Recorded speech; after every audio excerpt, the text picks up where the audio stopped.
जो नाम जप करता है, भगवद आश्रित है, भगवत मार्ग का पथिक, सबसे पहले उसमें एक क्षमता जागृत होती है। क्या? ये द्वंद्व है, शत्रु और मित्र में समान भाव, मान और अपमान में समान भाव, लाभ और हानि में समान भाव, सुख और दुख में समान भाव, निंदा और स्तुति में समान भाव। तो बोले द्वंद्व रहित, द्वंद्व विमुक्ता, ये पहली साधक की वृत्ति जागृत होती। ध्यान रखना, अगर आपकी साधना परिपक्व अवस्था की तरफ जा रही है, आपकी साधना ठीक है, तो पहला लक्षण है तितिक्षवः, वो बहुत धैर्यवान और सहनशील होगा। सुख दुख लाभ हानि मान अपमान निंदा स्तुति, इसमें वो समान भाव रखेगा। चलो हमारी स्थिति ऐसी नहीं, लेकिन हमें सुनने को मिला तो समान भाव रखने की चेष्टा तो करें। पूज्यपाद श्री उड़िया बाबा जी महाराज, यदि तुमसे कोई द्वेष करता है और तुम्हें भगवत प्राप्ति करनी, तो वो जब दिखाई दे तो उसके चरणों में प्रणाम करो। अगर पास से निकले तो राधे श्याम, वो भले ना बोले, अगर तुम ऐसा किए तो उसके बैठे हृदय में जो श्री भगवान हैं वो मिल जाएंगे तुम्हारे को। अगर तुम्हारी दृष्टि दोषयुक्त हुई तो कर लो भजन, जब तक वो नहीं मिटाओगे तब तक भगवत प्राप्ति नहीं होगी। हरिवंश नाम लीन जे अजात शत्रु ते सदा, यह शुद्ध परमार्थ अध्यात्म की चर्चा है। यहां व्यवहार को भी अध्यात्म बनाया जाता है। प्रयत्न करो सहने का, मिटाने का। क्या गाली दे रहा है कोई, श्रवणेंद्रिय ने सुना, मन में जाके दाह पैदा हुई, ही नहीं, मेरे भगवान अपने समीप मुझे ऊंचाई देना चाहते हैं, प्रेम की ऊंचाई, ज्ञान की ऊंचाई, इसलिए ये कटु वचन बुलवा रहे हैं, मुझे सहन करना है। राधा राधा राधा, आगे निकल गए। जो सुख दुख मान अपमान लाभ हानि आदि द्वंद्वों को सह जाता है, देख लो, यहां लड़ना नहीं है, भक्ति सहना सिखाती। बोले कब तक सहेंगे? जब तक भगवान ना मिल जाए। बोले वो तो बहुत ही दुष्ट हो जाएगा, अगर हर बार सहेंगे तो अगली बार और बढ़ के आएगा। कदापि नहीं। जो अपराध भक्त कर करे राम रोष पावक सो जरे, तुम सहो आग उधर लग जाएगी। उमा क्षमा सापौते भारी, अपने कर्म जाय अपकारी। तुम अपने को बचाओ, मालिक देख रहा है, वो ऐसा हिसाब करेगा। एक नवयुवक था जिसकी देखो हंसी उड़ाता था, बहुत परेशान करता था। एक भगत जी निकले उनके छेद, तो दाढ़ी मुच्छ को लेकर बहुत उपहास किया। 2 रुपये निकाले, दिए। उसको लगा पीछे आ रहे थे आर्मी के, फिर उनका उपहास गिरा के 10-5 ला तो थप्पड़ मारे ना। वो जो 2 रुपये दिए थे ना, हिसाब हो गया। अब दोबारा उस गली में नहीं खड़ा हुआ वो। राम रोष पावक सो जरी, तुम जाओ झुक के।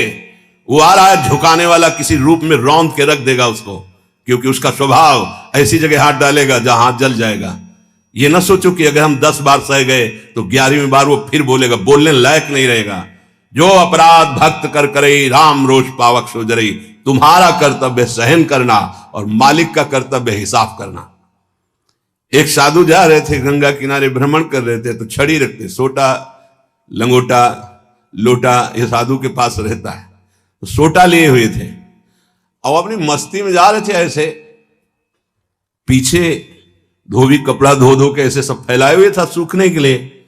उसने देखा इतनी मेहनत से तो हम धो रहे, और बाबा जी रौनता चला जा रहा है, तो जिससे धोआ वो पीटने वाला डंडा, वही दौड़ा लेके रुक्मिणी जी के पास भगवान बैठे, विनोद तत्काल सुदर्शन चक्र, फिर ऐसे शांत हो गए।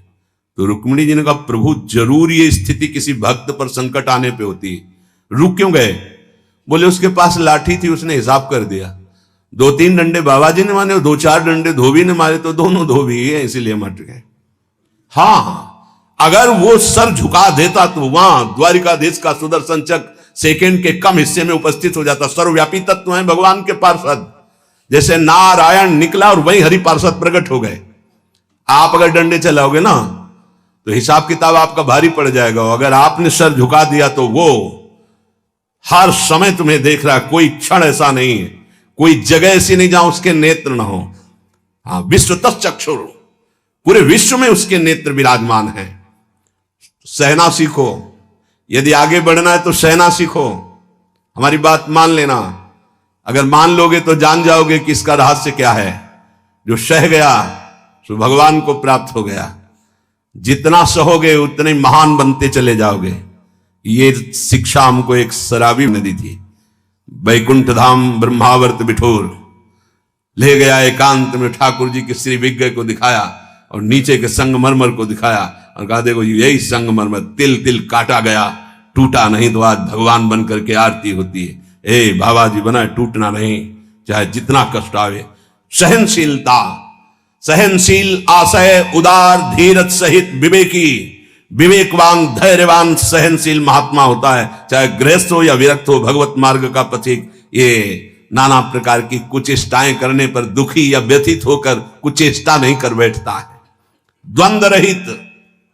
आगे गतमान, ये जो अभिमान और ममता सर्वनाश कर देती है, भगवत मार्ग का उपासक उस अभिमान का सर्वनाश कर देता है। नहीं, किसी भी बात का अभिमान नहीं। सच्ची कहते हैं जिस क्षण प्रभु बुलवाना ना चाहे तो एक शब्द भी नहीं आता हृदय में। कई बार हृदय से एकदम आते शून्य, खाली। अब न कोई प्रश्न का उत्तर है, न कोई प्रश्न है, न कोई वार्ता है। वो दे रहे हैं तो हो रही है, और वो ना दे तो का बोलने की हिम्मत नहीं है। शब्द और शास्त्र ज्ञान और व्याख्या तो अलग जाने दो, वही बुलवा रहे, वही सत्य चेष्टा करा रहे।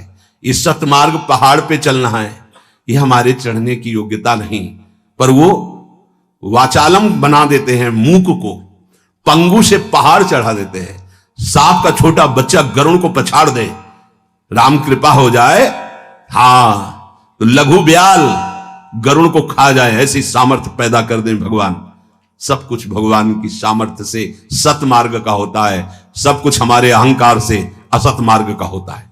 अहंकार त्यागी, सत मार्ग का अनुरागी।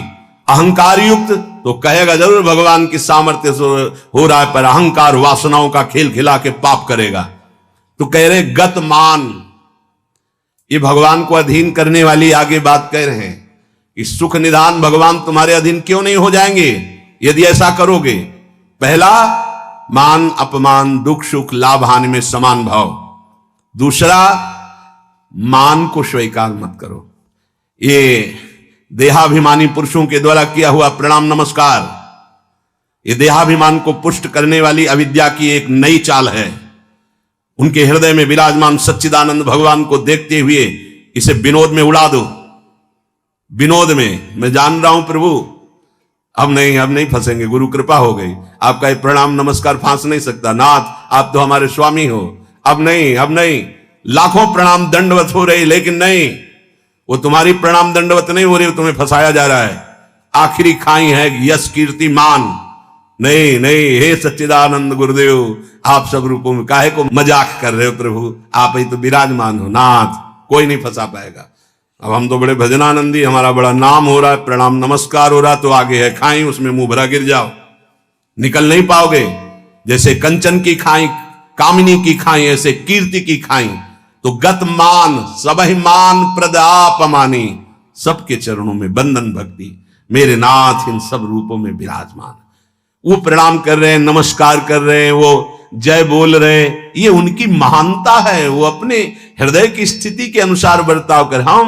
हम तो अधम जीव हैं, प्रभु की कृपा से चल रहे। मेरे प्रभु सब रूपों में, कहीं मान नहीं छुएगा, और अगर मान छू गया तो विष चढ़ गया। सम्मानम कल्याति घोर गरलम, ये मान रूपी जहर केवल गुरु कृपा से ही दूर होता है। एक ही जगह इस मान की धुलाई होती, दूसरी जगह नहीं। और दूसरी जगह तो आप जहां भी जाओगे वैष्णव चिन्ह देख के सम्मान होगा। एक है घाट, गुरु घाट, जिनमें इसकी धुलाई होती है, वहां कोई भी तुम्हारी चतुराई नहीं चलेगी, कोई भी गुण नहीं चलेगा, कोई भी प्रभाव नहीं चलेगा। वहां धुल के रख देते हैं इस मान को, और जहां मान धुला और दैन्यता आई तो हरि कंठ लगा लेते हैं। भगवान उसे अपने समीप रख लेते हैं। बलिहारी गुरु आपने, जिन्होंने मान को मिटिया मेट कर दिया। बलिहारी कभी नहीं सुधरता है मान का स्वभाव। ये गुरुदेव, इसीलिए गुरुदेव के हाथ का खिलौना कोई बिरला ही बनता है। अहंकार के हाथ के खिलौने तो सब बने हुए, जैसी चाबी भरता है अहंकार, वैसे ही खेल हो रहे, लेकिन कोई गुरुदेव के हाथ का खिलौना विशेष लाडला होता है। भर दी चाबी, अब उसके हृदय में खेल चल रहा है निकुंज का। मान का त्याग करा करके दैन्यता का भाव प्रकाशित करना, ये प्रेमी महापुरुष सद्गुरुदेव की कृपा से होता है। गत मान, आगे ज्ञान रथ। ज्ञान किस बात का? एक क्षण भी प्रभु का स्मरण न छूटे, इससे बड़ा कोई ज्ञान नहीं। बात पकड़ लो। तुम्हें कुछ आता हो या ना आता हो, बस राम कृष्ण हरि राधा राधा बोलना आता है, इससे बड़ा कोई ज्ञान नहीं है। ये भगवद स्मृति है। यस्य स्मरण मात्रेण जन्म संसार बंधनात् विमुच्यते, नमस्तस्मै विष्णवे प्रभु विष्णवे। जिनका स्मरण मात्र जन्म मरण बंधन से मुक्त कर देता है। राधा राधा कृष्ण कृष्ण। ज्ञान रथ। जब आप नाम जप करेंगे तो स्वाभाविक, सच्ची मानिएगा, इस शरीर से प्यार खत्म हो जाता है। ये बहुत व्यवस्थित भगवान की कृपा से चलता है, पर इससे राग नहीं रहता। पुराने कपड़े से जैसे तुम्हारा कोई राग नहीं रहता, फेंक देते हो कूड़ा में, ऐसे ही इस शरीर से ज्ञान रत उपासक को कोई संबंध नहीं रहता। बिल्कुल समझ लेना। जैसे कबाड़ में पड़ी हुई गाड़ी से ध्यान आएगा, ऐसे गया, पर आपकी रति नहीं होगी क्योंकि बेकार हो गई है। ऐसे हर समय उपासक की दृष्टि में गाड़ी, ये जो पांच भौतिक गाड़ी, ये केवल भगवत प्राप्ति के लिए है। अगर ज्ञान प्रकट हो गया तो इससे कोई रति नहीं रहती, इससे कोई अपना शरीर का राग मिट जाना ही सब ज्ञान है। भगवान नाम में रुचि हो जाना ही सब ज्ञान है। बस दो बात समझ लो, जितना इससे तुम प्रेम करोगे उतना ही पापाचरण होगा, और जितना नाम से प्रेम करोगे उतना ही इससे वैराग्य होगा, और आप दिव्य उन्नति को प्राप्त हो जाएंगे। ज्ञान रथ, सच्चा ज्ञान। मैं भगवत स्वरूप हूं, ये मैं शब्द अंतःकरण से निकलता है। बस स्वरूप हूं है, मैं के साथ हूं है, नहीं तो स्वरूप, बस स्वरूप। मैं स्वरूप हूं, ये अंतःकरण धर्म से निकल रहा है, और केवल है स्वरूप, ये है। वहां कोई और शब्द नहीं जुड़ता, न मैं न हूं, वो है, वही है, वो भी खत्म, केवल है। यह है पूर्णता, ज्ञान की पूर्णता, भक्ति की पूर्णता है। कौन? गोविंद, गुरुदेव, किशोरी जी है। बिरत खटाई नाना कस। जैसे कुछ धातुएं होती है, उनमें खटाई डालते तो बहुत जहरीली हो जाती है, ऐसे ही उपासक को हर भोग दिखाई देता है जहरीला। ब्रह्मादिक के भोग सब विषम लागताई। तो कहे फिर सुख क्या उसको मिलता होगा? गांव में जब गुड़ बनाया जाता है तो ऊपर का जो फेन निकलता है ना, गांव के जो गरीब लड़के होते हैं दौड़ के वो चाटते हैं, बड़ा मीठा अच्छा लगता है। कहीं उनको रबड़ी मिल जाए तो उसकी तरफ देखेंगे क्या? नहीं देखेंगे, क्योंकि अब उससे बहुत कई गुना बढ़कर के आनंददायक रबड़ी मिल गई। जैसे निर्मल विशाल मृदु जल का जलाशय मिल जाए तो छोटे छोटे गंदे गड्ढों की याद नहीं आती, ऐसे सच्चिदानंद भगवान का सुख स्फुरित होता है जब, ते गंदे विषय विष की तरह दिखाई देते। ब्रह्मादिक के भोग सब विषम लागता है। तो बोले उस उपासक के हृदय में इतना वैराग्य हो जाता है जैसे वमन, खाने का मन नहीं होगा, विष्ठावत मलवत त्याग, मल त्याग के बाद कोई अहंकार नहीं होता, अर्थात वो त्यागी भी है और अहंकार का त्यागी है। जैसे इसमें कहा बिरत खटाई नाना कस, जैसे काश आदि जो पात्र हैं इनमें खटाई पड़ जाए तो बहुत जहरीली हो जाती है। बोले ऐसे ही ये सारे विषय उसे जहरवत दिखाई देते हैं। इसीलिए जो विषय प्रिय लग रहे हैं उनसे पिंड छुटाना हो तो भगवान को अर्पित करके भोग लगा के पाओ। गंदे विषय भगवान को भोग लगाए नहीं जाते। अगर कोई भी प्रिय पदार्थ है आपका कि ये तो हमें बहुत पसंद है, तो उससे पहले 20 मिनट प्रभु को भोग लगाओ और थोड़ा प्रसाद लेके बांट दो। कोई और ना हो तो पशु पक्षियों को बांट दो, राग खत्म हो जाएगा, पक्का राग खत्म हो जाएगा। ये गुरुजनों के अनुभव की बात है।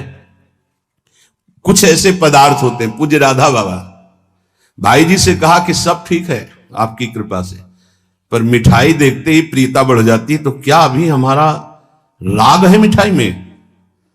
भाई जी हर समय बाबा की मनोवृत्तियों को देखने वाले महापुरुष, तो उनका नहीं, तुम्हारी स्थिति में मिठाई का राग नहीं है, ये स्वभाववश शरीर की आवश्यकतावश पूर्व अभ्यास रहा है, तो ऐसा हो जाता है कि जैसे सब पदार्थ रखा है, जो प्रिय है उसे उठा लिया और पाने लगे, उसका कोई राग नहीं है, स्वभावश तुम्हारे शरीर को आवश्यकता है तो स्वभाव बन चुका है, पर राग नहीं है। पर अपने लोगों की स्थिति नहीं है, अपने लोगों का राग है। हमें जो राग है, सच्ची मानो गुरुजनों की आज्ञा पे चले तो नष्ट हो जाएगा। जो प्रिय से प्रिय वस्तु लगे, 20 मिनट भोग लगाना, दिखाना नहीं केवल, क्योंकि होगा ना कि गरम गरम पकौड़ा और चटनी हो सब दिखा लो तो श्री जी को पालो, नहीं, रसेंद्री को नहीं, श्री जी को पवाओ और इसके बाद एक पकौड़ा चटनी आप लो, बका दूसरे को दे दो, आप अपना पेट भरो रोटी से। आप देखो ना आपकी रसेंद्री बस में, रसेंद्री बस में हुई, हर इंद्री बस में हो जाएगी। यहां कह रहे बिरत खटाई नाना कस, ये नाना प्रकार के भोग भोगते समय बहुत व्यतीत हो गया। उस उपासक को ये विश्वत नजर आते हैं जिसको भगवत प्राप्ति की चाह होती। तो बोले सुख निधान सुजान कौशलपति वे प्रसन्न कहू क्यों न होई बस। यदि ऐसे चलोगे तो भगवान बिना बुलाए आपके पास आ जाएंगे। कैसे? द्वंद्व रहित, मान अपमान निंदा स्तुति समान भाव से सह जाओ। गतमान, कोई सम्मान करे स्वीकार मत करो, उसके भोक्ता मत बनो। ज्ञानरत, ये शरीर नष्ट हो जाएगा, तुम अविनाशी हो। विषय विरत खटाई नाना कस, जितने भोग हैं इनमें कोई सुख नहीं है। और फिर जैसे देह गे से प्यार करते ऐसे प्रभु से प्यार करने लगे।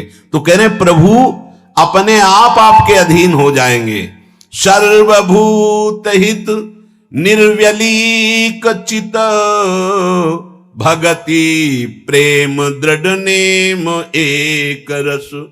तुलसीदास यह होई तबहि जब द्रवे ईस जेहि हतो शीस दस। भगवान जिसको अपना बनाना चाहते हैं तो उसके हृदय में एक बात प्रकट होने लगती है, कैसे सबको सुख पहुंचाऊं। सर्वभूत हित, ये बात, ये लक्षण है भक्त का। हमारे अंदर भक्ति आई, इसका लक्षण किसी को भी दुखी देख के मन कैसे इसको सुख पहुंचाऊं। भले हम कुछ नहीं कर पा रहे, लेकिन सर्वभूत हिते रताहा हमारे हृदय में आ गया, कैसे इसको सुख पहुंचाऊं। गोस्वामी जी ने संत हृदय की महिमा का वर्णन करना प्रारंभ किया तो लगा जैसे मक्खन कोमल होता है ऐसे संतों का हृदय कोमल होता है। तो लिखा संत हृदय नवनीत समाना, पर विचार किया है तो दोष हो गया। मक्खन तभी पिघलता है जब उसमें स्वयं ताप लगे, फिर तो संत की हृदय की बात गलत हो गई। अगर स्वयं के दुख में हृदय द्रवित होता है तो सबका होता है। ये मक्खन का उदाहरण तो ठीक नहीं बैठा। तो आगे तुरंत लिखा कहा कविन पर कहीं न जाना निज परिताप द्रवई नवनीता।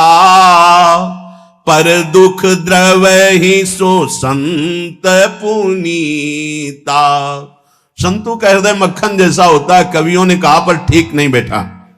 क्योंकि मक्खन को स्वयं जब ताप लगता है तब पिघलता है, लेकिन संत तो दूसरे के दुख को देख करके द्रवित हो जाते हैं। सर्वभूत हित, जो समस्त भूतों का मंगल सोचता है, तो आनंद घन चतुर शिरोमणि भगवान उस पर प्रसन्न हो जाते हैं। उसके हृदय में निर्विकारता प्रकाशित हो जाती है। उसका चित्त एक रस सच्चिदानंद सुख में निमग्न हो जाता है। तुलसीदास जी कहते हैं ये सौभाग्य उसी को मिलता है 10 शीश का हनन करने वाले भगवान जिस समय जिस जीव पर कृपाल होते हैं तो सत्संग मिलता है, और सत्संग से ये सब प्राप्त हो जाता है। अगर हमें नाम ऐसा प्रिय लगने लगे तो सब लक्षण आ जाएंगे। भगवान से भी बढ़कर के भगवान का नाम। ये शाम के कल बहुत इसका चिंतन होता रहा, बार बार हृदय आह्लादित होता था कि गजब की निष्ठा, नाम की गजब की निष्ठा। ध्यान पूर्वक सुनिए, हर शिकायत खत्म हो जाएगी। प्रिय राम नाम ते जाहि न रामो। बड़ा सुख मिलता है। जैसे शब्द है ना, उनमें डुबकी लगाओ, एकदम निहाल कर देते। प्रिय राम नाम ते जाही न रामो, ताको भलो कठिन कलिकाल हूं, आदि मध्य परिणामो, प्रिय राम नाम ते जाही न रामो। ये बैठा लीजिए, ये जीवन की सार बात। पद तो गोस्वामी जी का कई बार, लेकिन इससे पहले महामहिम पूज्य श्री भाई जी हनुमान प्रसाद पोद्दार जी के द्वारा ये बात मिली थी। जीवन में पहली बार ये बात पूज्य भाई जी के द्वारा मिली थी कि अगर तुम्हारे सामने भगवान आ जाए, उनके दर्शन कर रहे हो, नाम छूट गया, तो हमें नहीं चाहिए ऐसे भगवान जिससे हमारा भगवान का नाम छूट जाए। ये भाई जी की बात। फिर पद मिला बहुत काल के बाद, ये कल पुनः इसका कृपा करके गोस्वामी जी ने दर्शन कराया और चिंतन कराया। बेपरवाह, अद्भुत मस्ती है इस बात में। जिसे भगवान नाम इतना प्यारा लग गया है कि यदि स्वयं भगवान कहें कि अब मैं तुम्हें मिल गया, मेरे लिए तो भजन कर रहे थे, अब आज से नाम जपना छोड़ दो, तो वो स्वीकार नहीं करेगा। उपासक कहेगा नाम नहीं छोड़ सकता, महाराज आप आओ या ना आओ, आप जाओ या रहो, आपकी मर्जी की बात। नाम से प्रिय बढ़कर आप नहीं हो हमें। ये बात बहुत बड़ी बात। जब भगवान की बात आ गई तो ये भोगों की बात क्या रह जाएगी भाई। ये पद प्रतिष्ठा रुपया पैसा, अभी नाम का स्वाद ही नहीं चखा। ये ताको भलो कठिन कलिकालो, आज मध्य परिणामो, आज कल परसों हर समय परमानंद बना रहेगा। एक कलयुग कुछ नहीं बिगाड़ सकता। यदि जिह्वा में ऐसा प्यार उदय हो गया कि मुझे नहीं चाहिए और कुछ, जो हमें नाम छोड़वा दे वो कुछ संसार की पद प्रतिष्ठा तो जाने दो, हमें भगवान से भी नहीं मिलना। यदि वो आ जाए और नाम छूट जाए तो मुझे उनका आना नहीं। प्रिय राम नाम ते जाही न रामो, ये बहुत बड़ी बात है। ये जनसाधारण नहीं समझ सकते, बहुत बड़ी बात। कैसे छूटेगा फिर नाम, सोचो कैसे छूटेगा। आग लग जाएगी कि ओहो, जिस नाम के बराबर नामी से मिलन की भी बात नहीं कही गई, उस नाम को हम चंद विषयों में, तुच्छ विषयों में, तुच्छ व्यक्तियों के मायाजनित संभाषण में छोड़ देते हैं। हमारी कहां की निष्ठा। गोस्वामी जी कह रहे हैं प्रिय राम नाम ते जाहि न रामो, बार बार इसलिए करें, बैठा लो। सकुचत समुझी नाम महिमा, मद लोभ मोह को कामो, राम नाम जप निरत सुजन पर, करत छाह घोर घामो, प्रिय राम नाम ते जाही न रामो। बस यही लगता है, यही परम विश्राम है। इससे बड़ी कोई बात नहीं हो सकती। राम जी मिल जाए और वो कहें कि हमारा नाम छोड़ दो, अब हमें स्वीकार करो, हम तो मिल गए ना, तो वो उपासक भगवान से कह देगा आप चले जाइए। जिस नाम के बल से आप हमारे पास आए, उस नाम को मैं नहीं छोड़ सकता। आप कभी मत दर्शन देना, कभी मत आना, आप हमें हर दुख देना, पर मैं नाम नहीं छोड़ सकता। ये बात पकड़नी, ये बात पकड़नी। पकड़ लो, सब कुछ तुम्हारे अधीन हो जाएगा। मुझे आपसे मिलने की आवश्यकता नहीं है यदि नाम छूट जाए तो। यही भाई जी लिखा था प्रियालाल के लिए, राधा कृष्ण के लिए। सबसे पहले भाई जी की बात तो थोड़ी देर तो विचार चलता रहा इस विषय का कि नाम साधन है और साध्य है प्रभु। जब प्रभु को हम देख रहे हैं तो नाम भूल गए तो कौन सी बड़ी बात है, क्योंकि नाम का फल तो प्रभु ही थे। उस समय समझ में नहीं आया, बाद में समझ में आया उन्हीं महापुरुषों की कृपा से, जो आज गोस्वामी जी कह रहे हैं कि यदि कोई कहे कि तुम्हें राम मिल जाएंगे, या राम जी ही कहे कि मैं मिल जाऊंगा, मेरा नाम छोड़ दो, तो उपासक का हृदय कहेगा, नाम जापक का, कि यदि आपके मिलने से नाम छूट जाता है तो आप कभी हमसे मत मिलिए। मुझे आवश्यकता नहीं आपसे मिलने की। यदि मेरा गुरु प्रदत्त नाम छूट जाए तो आपके मिलने की आवश्यकता नहीं। उसका नाम ऐसे चलता है हृदय में, श्वास में, जिह्वा में, रोम रोम में। ऐसा अपार प्रेम उसके हृदय में प्रकट होता है, ऐसी मतवाली मस्ती होती है कि भगवान उसे कभी छोड़ ही नहीं सकते। इस कराल कलिकाल में आदि, प्रारंभ, मध्य और अंत, कभी किसी का कल्याण हुआ है या हो रहा है या होगा तो ऐसे नाम प्रेमी का होगा। ये आदि मध्य परिणामों। अगर नाम जब चल रहा है तो जो पीछे महापुरुष हुए हैं, जो अब हैं, जो आगे होंगे, वो नाम के प्रभाव से ही है। नाम की महिमा इतनी अपार है, ध्यान दीजिए। अभिमान, लोभ, अज्ञान, क्रोध, काम, ये उसके हृदय में ही नहीं रह जाते जिसके निरंतर नाम चलने लगता है। ये सब सकुचाकर भाग जाते हैं। जैसे किसी महान बलशाली को देखकर छोटे मोटे योद्धा गर्दन झुका के भाग जाते हैं। ये काम आदि दोष उन्हीं को परेशान करते हैं जिनके नाम नहीं चल रहा। सच्ची मानिए, मान लीजिए, विश्वास कर लीजिए, बहुत बड़े लाभ की बात है नाम। सामने ही ये सर ऊंचा नहीं कर सकते। कौन? बोले नाम महिमा का ऐसा प्रभाव, मद, अभिमान, लोभ, भोगों का, पैसे का, पद का, मोह, परिवार का, क्रोध, नाना प्रकार की प्रतिकूलताओं से प्रकट होता है, और काम, ये गर्दन झुका के भाग जाएंगे यदि तुम्हारे निरंतर नाम चल रहा है। वो हम ये छोड़ नहीं पाते, हम नहीं छोड़ पाओगे। ये भगवत शक्ति से संपन्न योद्धा हैं। नाम नाम चल रहा है, भाग जाएंगे। नई अवस्था ठाकुर हरिदास जी की, बस नाम चल रहा है। 3 दिन प्रयासरत रही, स्वयं भक्त बन गई, उनके हृदय में कोई फर्क नहीं पड़ा। क्यों? क्योंकि नाम चल रहा है। जो नाम जप करता है, बहुत महिमा की बात कह रहे, राम नाम जप निरत सुजन पर करत छाह घोर घामो। घोर धूप में भी वो धूप छाह से भी बढ़कर शीतल बन जाएगी नाम जापक को। अर्थात घोर विपत्ति, घोर प्रतिकूलता उसके लिए भारी अनुकूलता और मंगल बन जाएगी जिसकी जिह्वा पे नाम चल रहा है। यदि कोई कहे कि हमने नाम के प्रभाव से पत्थर में कमल उदित होते देखा है, तो आश्चर्य मत मान लेना, बहुत छोटी बात है ये। कह रहे हैं नाम प्रभाव सही जो कहे को शिला सरोरुह जामो। जो सुन सुमिरी भाग भाजन भई सुकृत शील भील भामो।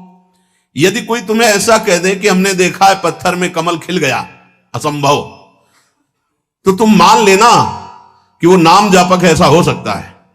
नाम जापक कुछ भी कर सकता है, क्योंकि नाम में कर तुम अकर तुम अन्यथा सब सामर्थ्य विराज। जो बिल्कुल नहीं हो सकता वो भी हो सकता है, अन्यथा कर तुम।